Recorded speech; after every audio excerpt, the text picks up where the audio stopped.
पंचांग निर्माण हेतु अहर्गण साधन अति आवश्यक है।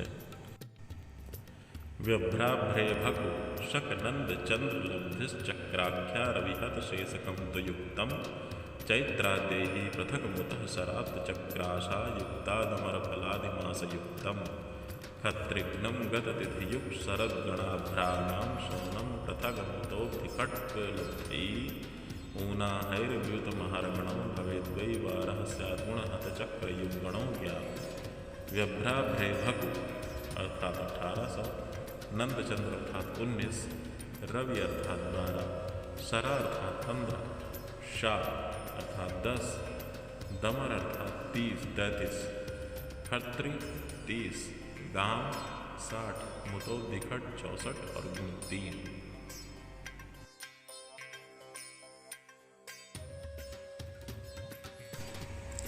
यदि हम इसको समीकरण के रूप में देखें तो इष्ट शक वर्ष ऋण 1800 अर्थात वर्षगण भागे 1800 गत चक्र में 12 का गुणा करके गत मास जोड़ दे तो सौर मास धन 10 धन गत चक्र में 5 का भाग लगा दें और इन सभी को जोड़ करके 33 का भाग लगा दे तो अधिमास।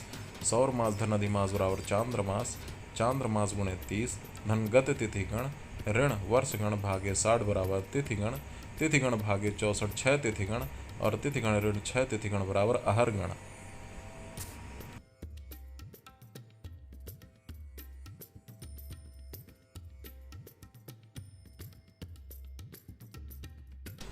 वार ज्ञान का भी समीकरण है अहर्गण धन चक्र गुणे 3 और इन सभी को जोड़ करके 7 का भाग लगा दें तो यदि शेष शून्य आए तो बुधवार और वो बढ़ते जाए तो बुधवार गुरुवार शुक्रवार शनिवार इस तरीके से ज्ञात करना चाहिए।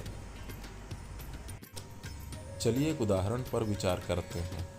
मान लीजिए शालिवाहन शक वर्ष 1815 चैत्र शुक्ल पक्ष पूर्णिमा शनिवार का हमें अहर्गण प्राप्त करना है।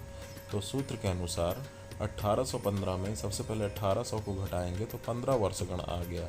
15 में 19 का भाग लगाएंगे तो लब्धि शून्य आए, यह चक्र है और शेष 15 में 12 का गुणा किए तो 180 और चैत्रादि गत मास का मान होगा शून्य तो 180 धन शून्य बराबर 180 सौर मास। चक्र हमारे पास शून्य है और उसमें 5 का भाग लगाएंगे तो शून्य ही आएगा। अब इसके बाद 180 में शून्य को जोड़ करके और 10 और जोड़ेंगे तो 190 आया। 190 में 33 का भाग लगाया तो 5 जो कि लब्धि आया जो कि अधिमास कहलाएगा। सौर मास और अधिमास दोनों को जोड़ करके हमें 185 चांद्र मास प्राप्त हुआ और इसके बाद 185 गुणे 30 धन 14 ऋण 15 भागे 60 बराबर 5564 ये तिथिगण प्राप्त हुए। 5564 में 64 का भाग लगाया तो 86 प्राप्त हुआ, यह 6 तिथिगण आ गया।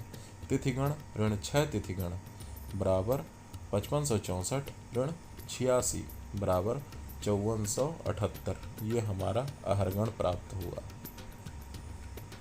केतकी ग्रह गणित के अनुसार यह अहर्गण की प्राप्त करने की विधि है।